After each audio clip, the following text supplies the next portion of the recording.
નમસ્કાર દોસ્તો, હાલમાં જ આપણા ઘાટવડની ઘાટવડ ગેંગ છે જેને પોરબંદર પોલીસે દબોચી લીધી છે અને તેની જે ચોરી કરવાની સ્ટાઇલ હતી બહુ ખતરનાક હતી.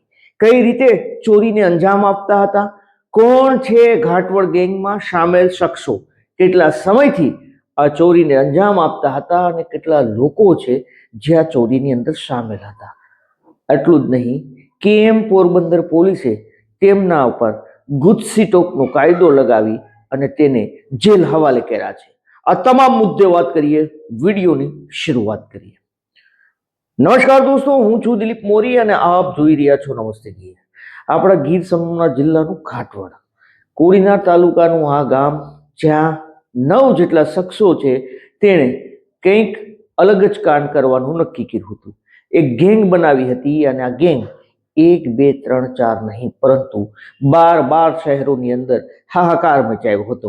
આખરે પોરબંદર પોલીસ છે તે આ ગેંગ સુધી પહોંચી અને તેનો પર્દાફાશ કર્યો છે. કઈ રીતે આ ગેંગ છે તે ચોરીને અંજામ આપતી હતી એ પહેલા જાણી લઈએ. મારી પાછળ દ્રશ્યોમાં જે ચાલી રહ્યું છે તે આ ઘાટવડ ગેંગનો મુખ્ય સૂત્રધારો છે. આ ઘાટવડ ગેંગનો એ શખ્સ છે જે લોકોના બંધ મકાન હતા, જે લોકોના તાળા મારેલા મકાન હતા અથવા તો કબાટો હતા, તેને કઈ રીતે તોડવામાં આવતો હતો. ગમે તેવો લોક હોય, આપનું ઘર ગમે તેવું લોક હોય, આ ગેંગ છે માત્ર એક ડિસમિસ અથવા તો ટેસ્ટરની મદદથી તેને ખોલી નાખતા હતા, એ તાળાને બેકાર બનાવી દેતા હતા. જુઓ, પોલીસે તેની પાસે ડેમો કરાવ્યો છે અને આ ડેમોમાં સ્પષ્ટ દેખાય છે કે તાળાને સેકન્ડોની અંદર, મિનિટો પણ નહીં પરંતુ સેકન્ડોની અંદર તાળું હોય છે એ તાળાના લોકને તોડી નાખે છે અને તાળું આખું ફેલ થઈ જાય છે. આ ઘાટવડ ગેંગની માસ્ટરી હતી અને આ માસ્ટરીના આધારે તેણે 1, 2, 3 નહીં પરંતુ 12 શહેરોની અંદર તરખાટ મચાવી દીધો હતો. સાબરકાંઠા, જામનગર, રાજકોટ ગ્રામ્ય અને સુરત ગ્રામ્ય, આ સિવાય પોરબંદર, આણંદ, જુનાગઢ, ભાવનગર સહિતના શહેરોને પણ તેને ટાર્ગેટ કર્યા છે. સુરેન્દ્રનગર, અમરેલી, બોટાદ અને ગીર સોમનાથ, આ કુલ 12 શહેરો એવા છે જ્યાં ગેંગોએ તરખાટ મચાવી દીધો હતો અને ચોરીને અંજામ આપ્યો હતો. પાછલા ઘણા સમયથી આ ગેંગ છે તે સક્રિય હતી ગુજરાતના અલગ અલગ શહેરોની અંદર, અલગ અલગ ગ્રામ્ય વિસ્તારોની અંદર, અને તે ચોરીને અંજામ આપતી હતી, ઘરફોડ ચોરીને અંજામ આપતી હતી. પરંતુ પોરબંદરની રાણાવાવ પોલીસે તેને દબોચી લીધા છે અને આ પોલીસ સ્ટેશનના એક પીઆઈ છે જેણે તેમના પર આ ગુજસી ટોકનો કાયદો છે તે લગાવ્યો છે. પીઆઈ રમેશ કાબરિયા કરીને છે, રાણાવાવના પીઆઈ છે રમેશ કાબરિયા.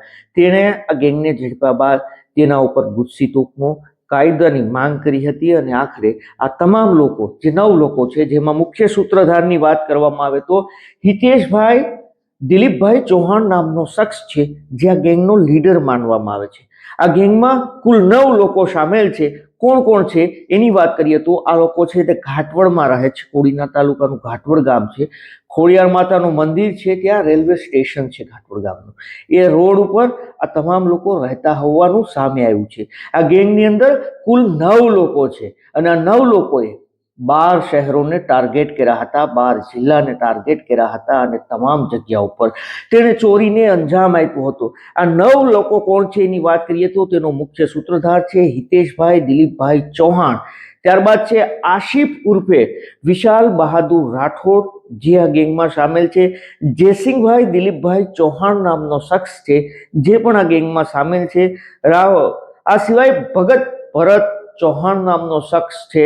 આ સિવાય કિશન નવલસિંહ રાઠોડ છે, દીપક સોનિયાભાઈ ચૌહાણ છે, કુંવરસિંહ ઉર્ફે કડકસિંહ નવલસિંહ રાઠોડ છે અને અરુણ ધમા ચૌહાણ છે.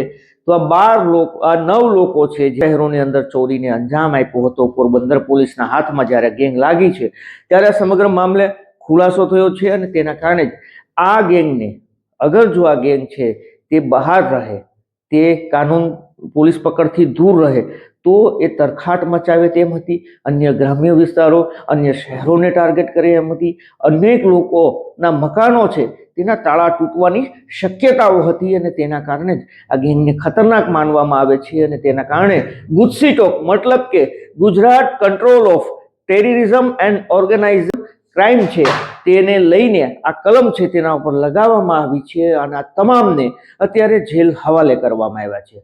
દોસ્તો, આ તમામ મુદ્દે આપનું શું કહેવું છે, માનવું છે આપનું, આપ જરૂરથી અમને કમેન્ટ કરીને જણાવજો. અમારું હેતુ કોઈને નુકસાન પહોંચાડવાનું, બદનામ કરવાનું નહીં, આપને સચેત અને જાગૃત કરવાનું છે. ફરી મળીશું ક્રાઇમની વધુ એક ઘટના સાથે. ત્યાં સુધી રજા આપશો. ધન્યવાદ.